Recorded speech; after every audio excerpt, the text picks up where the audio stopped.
What is going on, everybody? I am your host, Slackerz, bringing you a new, sort of different video. I've done stuff like this in the past, but I'm going to be kind of doing like a little sort of, I guess we could, man, I do a lot of little sort of mini-series on the channel, but basically I'm going to take one character and I guess try to make a case why I believe they can actually be DLC in Super Smash Bros. So I'll go over quite a few things, maybe popularity if people think about that, potential moveset, what they could ultimately bring with them in the fighter pass, such as, you know, spirits, what kind of stage, maybe what kind of music tracks they could bring, stuff like that. So basically, here's a bunch of reasons why I think Crash Bandicoot for today's episode could be in Super Smash Bros. Ultimate as DLC. Now, I will be doing other characters in the future. I'm not sure when, just whenever I get around to doing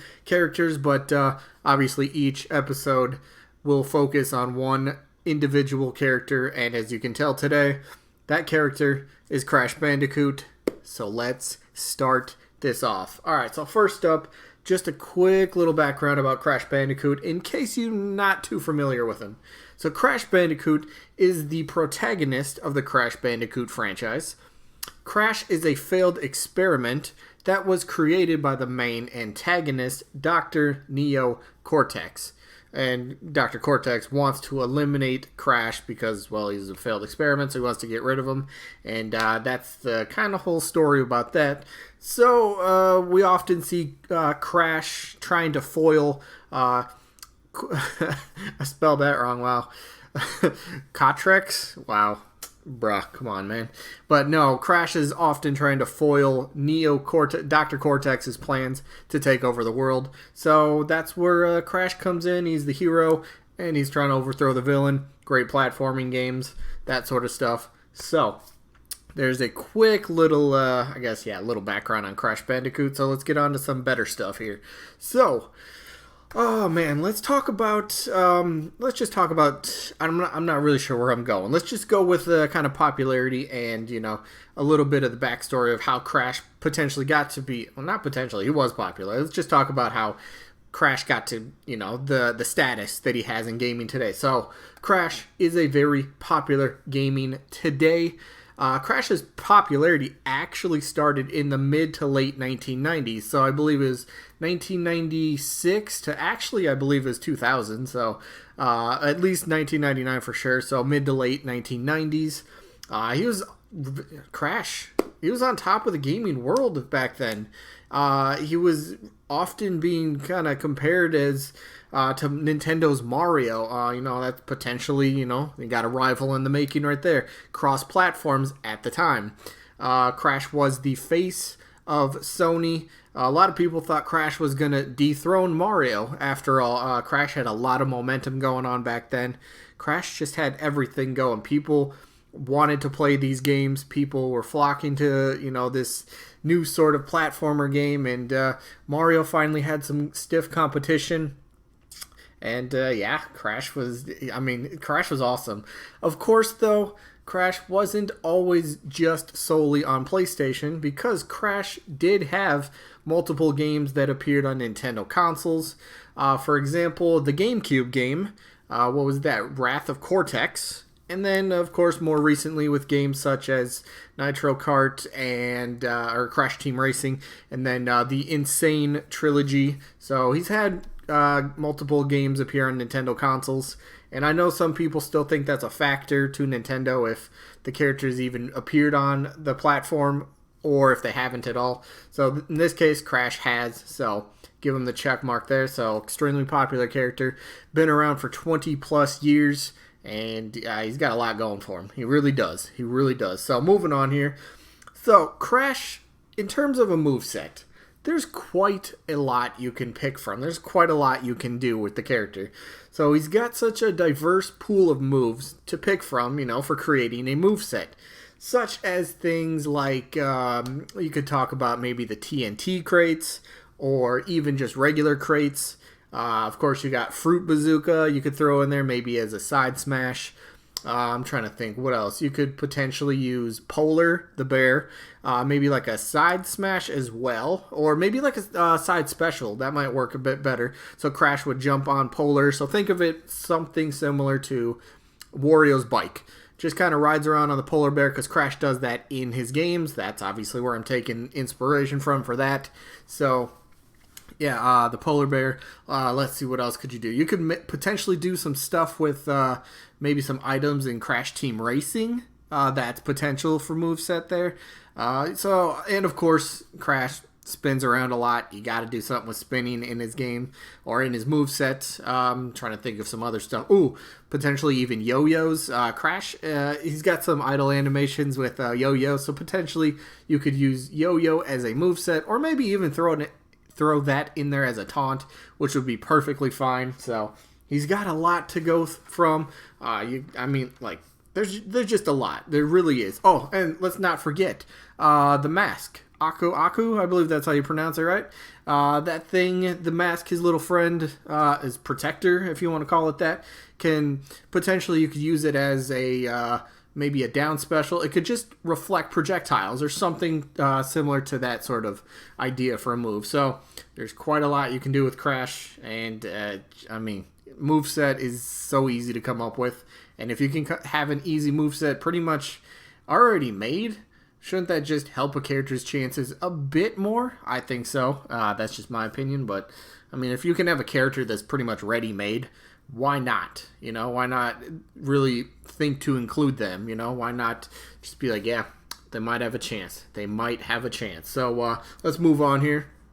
Now, this is a big point and something that I've been kind of thinking about for Crash. Now, Super Smash Bros. Ultimate, it has been data mined. This was quite a few months ago, but it was data mined to show 15 dummy slots. And this is before Joker was even released, if I remember correctly. So 15 dummy slots. What does that mean? Basically, Nintendo put up 15 placeholders for DLC. Now, initially, everyone's thinking, all right, 15 characters. Could we see that many? Could we get some Echo Fighters? I mean, at the time, yeah, that was probably, the best case scenario. But what we've come to learn is that there are characters that have multiple... that take up multiple dummy slots. So, for example, Joker has two different ones. He has his regular form, and he also has the school uniform.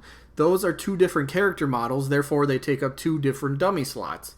Same thing goes for the Dragon Quest hero, such as the hero from 3, from 4, from 8, and from 11. So there's 4 slots right there with hero.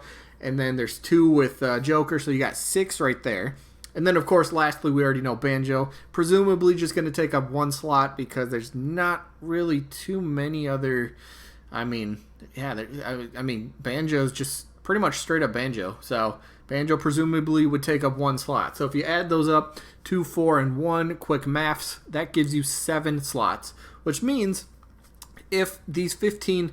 DLC slots are to be taken seriously, and all these slots are going to be different iterations, maybe alternate skins of these characters, or of the DLC characters. You got to think that there's got to be something more to it. So when I'm thinking with Crash, if Nintendo is going to fill the 15 slots, Crash could definitely take up a few of these. Now, of course, you would have Crash as your regular one. You got Crash number 1. You could also have Coco as a second skin, so that'd be pretty neat. And one I think would be really awesome as well, fake Crash Bandicoot. That would also be extremely awesome. So Crash could potentially take up 3 himself. So that means what? If that were to happen, you got 10. So that leaves 5 slots. So that could really open the door for a lot of other characters. Or again, that could just be Nintendo placing a bunch of these dummy slots in the game just, for safe precautions, just to kind of, in case they get to that point, they already have it ready to go, that sort of stuff. So Crash could definitely take up a few of these dummy slots if all 15 are supposed to be used. So let's move on. Now, let's talk about what Crash could bring potentially for his individual fighter pack. Now, as we all know, with the fighter pack, the individual ones, you obviously get the character, you get a stage, and of course you get music tracks. So, since we already know Crash is the character, what kind of stage would he get? Now, this one is very easy. A lot of people, if you bring up Crash and you talk about stage, or if you talk about a Crash Bandicoot game, odds are somebody will mention Wumpa Islands. It's the very beginning of the Crash game. It's just kind of like iconic. It's just kind of like it fits Crash. You got like sort of like a little beach theme with a little bit of jungle mixed in there. So you could do some really cool things with the island. Maybe potentially you could even have like a boulder that maybe pops out, or that comes rolling after you, because there is a spot on stage where Crash is actually running from a boulder. So maybe boulder could be like a stage hazard that pops out once in a while. I think that would be pretty neat. But so Wumpa Islands, I think that would make the most sense for the stage, obviously. And then, of course, as we've seen so far with Joker and the Dragon Quest heroes, and of course, most likely with Banjo, we'll get some, series exclusive spirits. Now, what kind of spirits could we get? Very simple as well. Things I've already mentioned, such as we could see Coco as a spirit. We could end up seeing Dr. Cortex as a spirit. We could see Polar the Bear as a spirit. We could see a TNT crate or even a regular crate. And of course, we could see Fake Crash. Those are just a few things that, pop into my head that would potentially make sense for a spirit. So, there's a lot you can really take from the Crash Bandicoot series. And I mean, look, this character is practically ready-made at this point. And I think the only really last point that I really want to try to hammer home, now again, this is me assuming, and you should never do that with a game, especially DLC, but the first part, this isn't really assuming, but Crash would be a very, very hype reveal and would generate a ton of buzz for Smash Bros. And Nintendo. People would buy this. People would even be willing. There's people that are waiting to see if there's a certain character, and for this case, we'll use Crash as the example. So there's people that are waiting to see if Crash Bandicoot gets put in the game as DLC. And if that happens, people will end up buying the entire fighter pass, not just the individual fighter pack. And if that happens, that's just more money for Nintendo, and they are a company after all. They want DLC. That's what they're here for. So yeah, Crash would be a very extremely hype reveal, and obviously the buzz would come. And then, of course, this last one, I think potentially for this kind of appeals to a bit more the older gamers, the older generation, a little bit. The Crash versus Mario, just that whole rivalry, Sony had all sorts of fun commercials back in the day of Crash Bandicoot, or a guy dressed in a Crash suit yelling through a megaphone, "Hey, plumber boy, coming to get you," stuff like that. It was really awesome fun to see, and, these two companies going head to head and potentially having these two iconic characters finally being able to settle it inside Smash Bros. Come on, who doesn't want that? If you're a gaming fan, how do you not want to see this sort of matchup right here? How do you not want to see this? So, overall, I think Crash probably is one of the more likely, and I think a lot of people would agree with that, but Crash is probably one of the more likely characters to happen for DLC. But at the same time, I don't know if Activision and Nintendo are the most friendly when it comes to, a working relationship. I mean, yeah, sure, they do work together. Don't get me wrong, because of course, if they didn't work together, there wouldn't be any Crash games on the Switch, right? Pretty sure there wouldn't be the Spyro, the Reignited trilogy. That wouldn't be coming to the Switch later this year. Actually, in a little less than a month. But, so, I guess it kind of depends on the relationship Nintendo and Activision could have with each other. And it really does depend on what Nintendo wanted to do. Now, Nintendo did not go for any character polls. Nintendo wanted to do this DLC themselves. They picked their own DLC. So, was Crash on their minds? Maybe. I mean, he's got the cartoonish style. He fits right in, and yeah, he just checks a lot of boxes. So, can Crash Bandicoot being Smash Bros? I think so. There's quite a bit of... I think I made some pretty decent points in here. If you want to argue any of them, please feel free to down in the comments. And if you have anything to add, also feel free to drop that in the comments as well. But for this one, yeah, that's just my little take on why I think Crash could be in Smash Bros. Not saying he will be. I'm saying he could be. So there you go. Let me know what you guys think. Yeah, so we might have another one of these in the next couple days or so, but we'll see what happens. Anyway, that is it. I've been your host. I hope you guys enjoyed, and hopefully we catch you on the next one. Peace out, everybody.